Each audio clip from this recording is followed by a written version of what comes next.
todos, mi nombre es Sandra Isabel Zárate González. El día de hoy voy a presentar el tema de trauma encefalocraniano.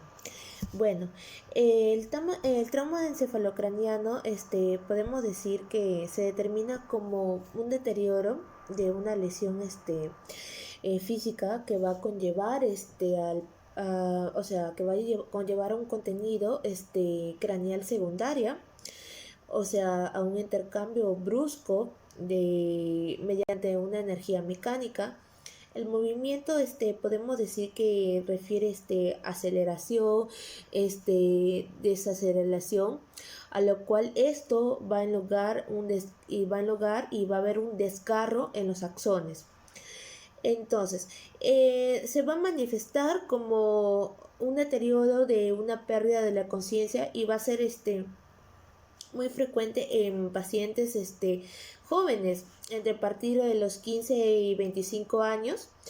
Esto, bueno, conlleva con más frecuencia una de las causas, o sea, el traumatismo cefalocraniano viene a ser una de las causas más frecuentes en pacientes politraumatizados.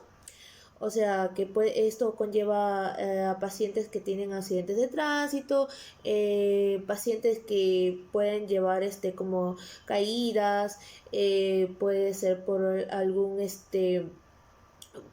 también por algunas peleas, como también por ejemplo puede prevenir también como arma blanca, puede haber golpes, entre otros en este traumatismo.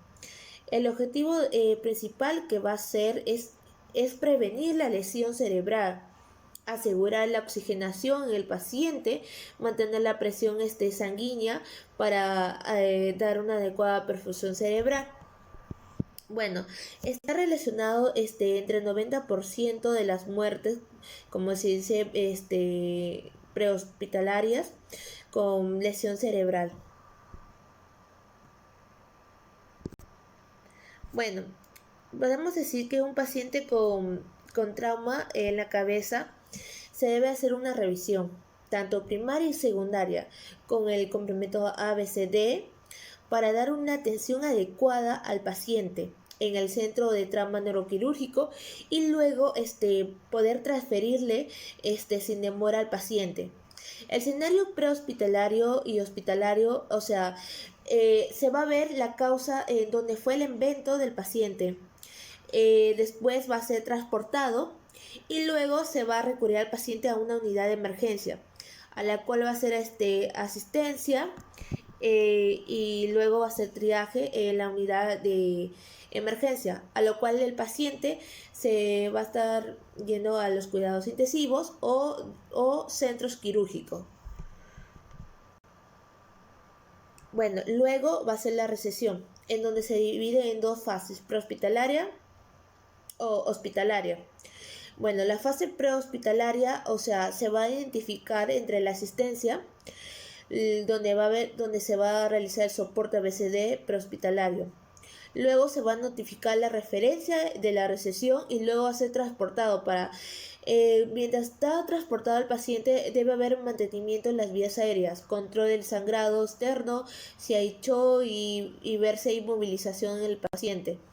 Luego en la fase hospitalaria, si el paciente está mal, debe haber un área de resucitación, disposición del equipo del insumo o equipo de emergencia. Mientras en la revisión primaria y resucitación, en las vías respiratorias y respiración, la lesión cerebral va a conllevar al paciente a tener una hipoxia transitoria y una parada respiratoria, que va a haber paro respiratorio en el paciente. Bueno, un paciente comatoso, si tiene una escala de Glasgow menor de 8, el paciente tiene que ser intubado endotraqueal. Entonces, el paciente que está el paciente acá debe ser oxigenado en un 100%, a lo cual debe ser ventilado al paciente con oxígeno. Luego se debe realizar el AGA para hacer aquellos ajustes inapropiados a la fracción inspirada de oxígeno FiO2. Entonces, luego el paciente se debe realizar un examen neurológico a la cual se debe estabilizar al paciente tanto cardiovascular o respiratorio.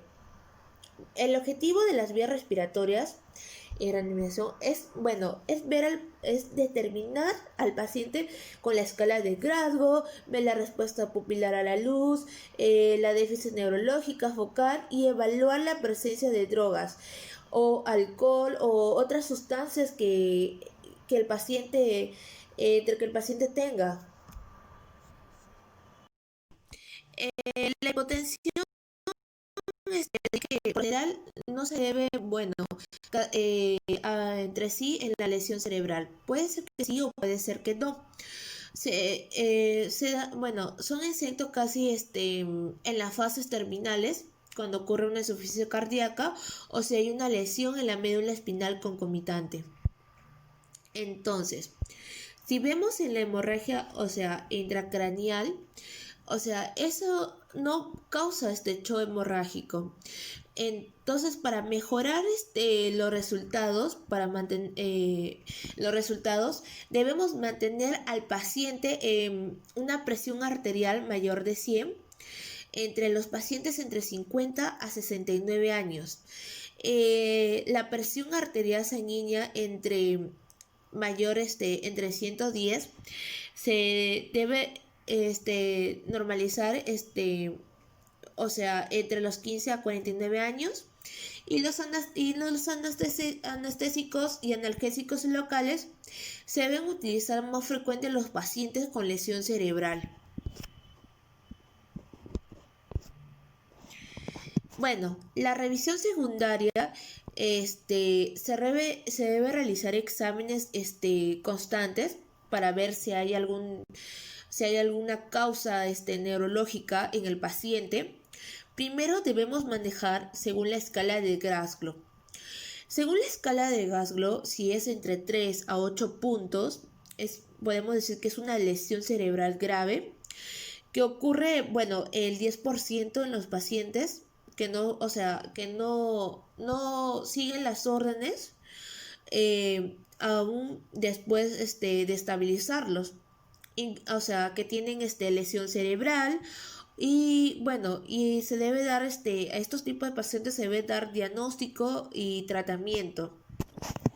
Entonces, se debe evitar la hiperventilación en las primeras 24 horas, a menos que haya signos de hernia. Se debe evaluar respuesta a la luz pupilar y hacer exámenes neurológicos focal.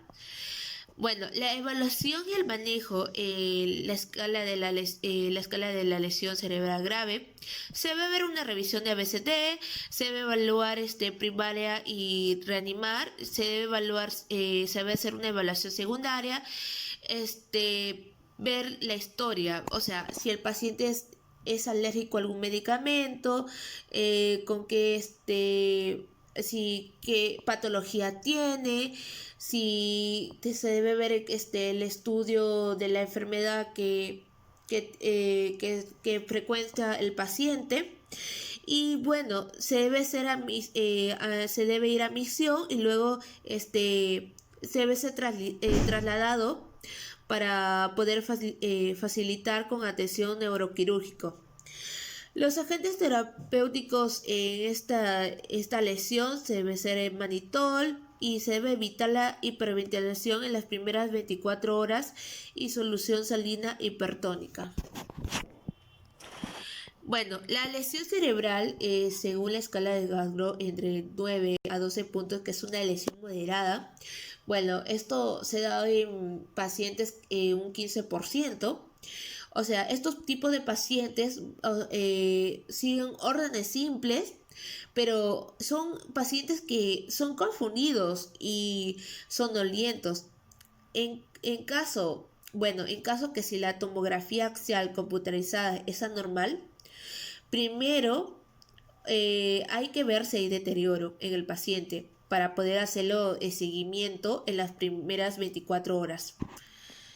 Bueno, la evaluación inicial. Se debe hacer un análisis de sangre, una tomografía computarizada, luego el paciente debe ser dado a admisión y trasladado para ser capaz de, o sea, recibir una atención neurológica.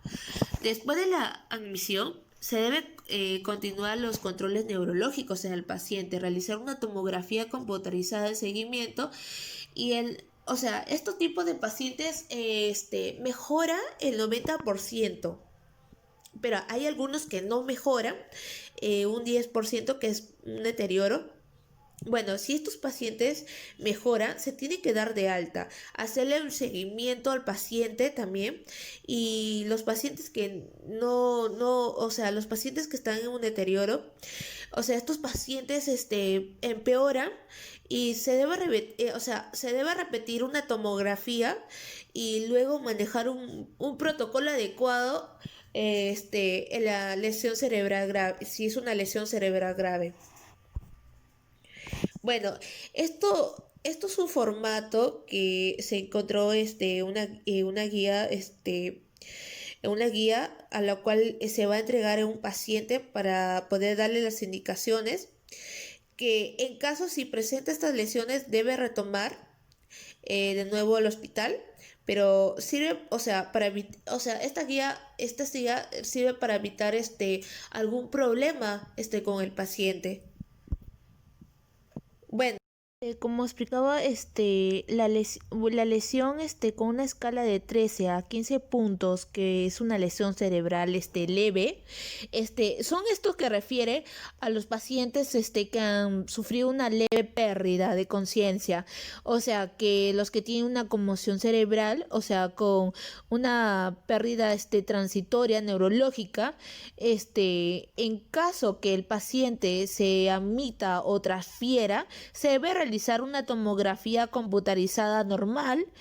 Todas las lesiones se debe ver en la cabeza, ver en qué momento el paciente ha perdido esta pérdida de conciencia, en qué segundo, en qué día, en qué lugar. Entonces, también es ver el deterioro de nivel de conciencia del paciente, verle el dolor de cabeza, si es moderado, intenso, o si también el paciente viene por intoxicación, como alcohol, drogas, ver si hay alguna fractura en el cráneo, ver si hay una fuga de líquido cefalorraquídeo, como rinorrea o torrea, ver lesiones asociadas que estén importantes en el paciente, ver la escala de Glasgow si es menor de 15, ver los defectos neurológicos focales si son persistentes.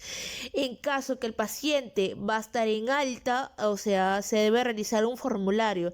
El paciente no cumple con ninguno de los criterios de admisión, se debe discutir la necesidad si el paciente debe regresar, o sea, si el paciente surge algún problema, tiene que regresar de nuevo, pero con una hoja de advertencia. Luego es programar una visita de seguimiento al paciente.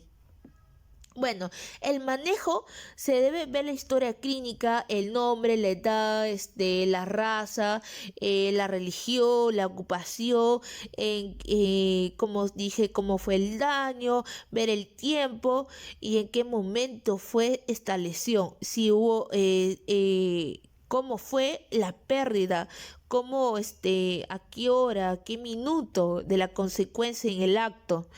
Entonces, tenemos que hacer examen general, ver la lesión en el sistema, hacerle un examen neurológico limitado con una radiografía de columna cervical o entre otros. Se debe realizar examen toxicológico a nivel de la orina. Se debe realizar una tomografía computarizada para ver las lesiones en el paciente. Se debe evaluar también una evaluación secundaria se debe prestar la atención a la pérdida de conciencia, tener en cuenta el tiempo que no responde el paciente, ver si hubo una actividad anticonvulsiva y determinar la duración de anesia todo antes y después de la incidencia traumática. ¿Cuándo se debe hacer una tomografía axial computarizada? O sea, se debe hacer si hay sospecha de fractura en el cráneo, si hay fractura en la base del cráneo en el paciente con una consistencia mayor de 5 minutos y se debe ver en pacientes mayores de 65 años. ¿Cuándo hacer una endoconsulta neurológica? Se debe ver si hay en la tomografía axial computarizada hay anomalías. Se debe realizar los pacientes asintomáticos, también la interconsulta. El procedimiento diagnóstico es realizar un scan de cabeza. Bueno, se debe realizar si hay una lesión cerebral traumática, moderada o grave. Entonces el paciente, si va a ingresar a cirugía, se debe ver el desplazamiento de 5 mililitros para evacuar el coágulo de la sangre si hay contusión causando el desplazamiento. ¿Cuándo realizar una tomografía computarizada? Si se debe realizar cuando hay un cambio clínico en el paciente, se debe hacerse de manera rutinaria. Cuando hay, por ejemplo, lesiones subfrontal, contusión intraparenquimatosa temporal, si el paciente recibe tratamiento anticoagulante, se debe, si el paciente es un paciente también de 65, mayor de 65 años, o si hay sangre intracraneal, si hay contusiones, si hay cambio de estructura en la línea media del efecto de la masa. La terapia médica de lesión cerebral es ver los cuidados intensivos, evitar o prevenir el daño cerebral secundario. O sea, se debe realizar líquido intravenoso manteniendo la volemia y el fluido y en sangre intravenosa. Se debe evitar el uso de líquidos hipotónicos, sobrecargar con líquidos, evitar el uso de líquidos hipotónicos, el lactato de Ringer o solsalina. Se debe realizar para pacientes para realizar una reanimación o si no en hiponatremia. La corrección de la anticoagulación no se debe realizar en pacientes con traumatismo cefalocraneano si están tomando anticoagulantes o teniendo una terapia antiplaquetaria. Se debe hiperventilar en pacientes con normocagnia, o sea, se debe hiperventilar para reducir la presión arterial, la vasoconstricción cerebral, la isquemia y el deterioro de perfusión cerebral. En la presión arterial de CO2 se debe ver que que no caiga, por debajo de 30 mililitros de mercurio. Se debe ver en hipercapnia, pacientes con presión arterial de CO2 mayor de 45 mililitros, y si promueve vasodilatación se debe aumentar ver el aumento de la presión intracraneal.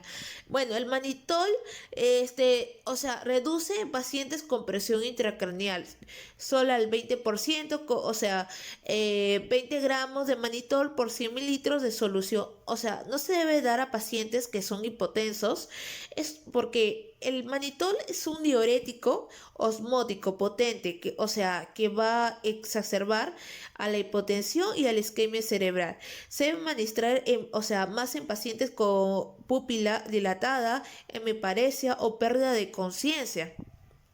Bueno, el solsalina hipertónica se utiliza en concentración de 3% a un 23.4%. Este es más en pacientes con hipotensión, ya que no es un diurético. Los barbitúricos, esto es una buena opción para el paciente. O sea, causa hipotensión, pero no debe ser utilizados para los hipertensos. O sea, se recomienda alta dosis para controlar la presión intracraneal aumentada. Se debe ver la estabilidad hemodinámica durante tratamiento con barbitúricos. Los anticonvulsivos, el 5% son en epilepsia postraumática, el 15% en lesiones graves. Se debe ver los factores que dan convulsiones dentro de la primera semana, hematoma intracraneal, fractura de cráneo deprimido. O sea, la convulsión aguda se debe controlar en el paciente. O sea, estos anticonvulsivos, o sea, van a inhibir la recuperación del cerebro, por lo que solo se usa cuando es absolutamente necesario.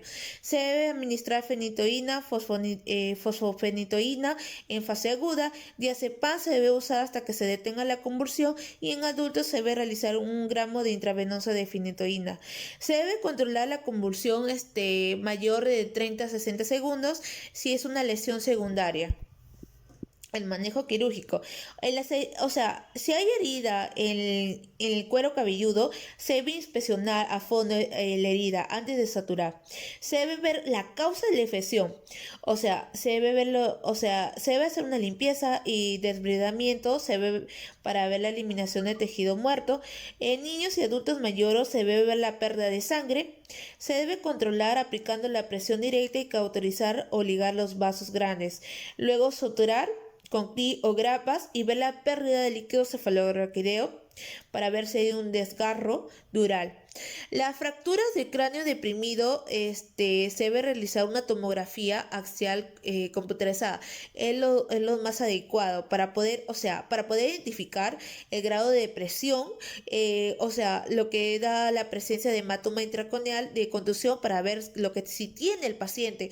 O sea, se debe requerir también una intervención quirúrgica para ver si hay una elevación operatoria, para ver el grado de depresión, si es mayor el espesor del cráneo, verse fracturas deprimidas menos graves y manejarlos se debe manejar cerrarlos y de laceración del cuero cabelludo, que lo recubre el paciente.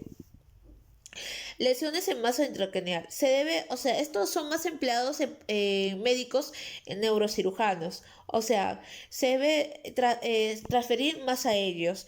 Para ver, esto se ve hematoma intracraneal en rápida expansión, lo cual se va a dar un riesgo para la vida del paciente y puede que no, se tiene que dar ya hacer la cirugía porque puede ser que no haya tiempo de transferencia.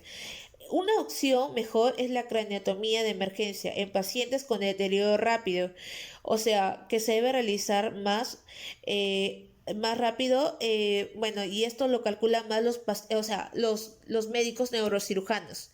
La lesión penetrante en el cerebro. Se debe realizar una tomografía axial computerizada, realizar radiografías simples de la cabeza para ver la trayectoria, en caso que el paciente haya tenido una pelea. Por ejemplo, se ve la trayectoria como la bala. Se debe ver la presencia de grandes cuerpos extraños o aire intracraneal. Se debe realizar una tomografía axial computerizada, una angiografía, porque esto va a ser más dado en pacientes con lesión penetrante. La angiografía se debe realizar en pacientes con aneurisma, fístulas arteriovenosas y se debe realizar un tratamiento quirúrgico endovascular. A lo cual, si es con presencia que haya tenido, por ejemplo, en la cabeza como cuchillos, destornilladores, flechas, debe dejarse, en su lugar para ver la lesión.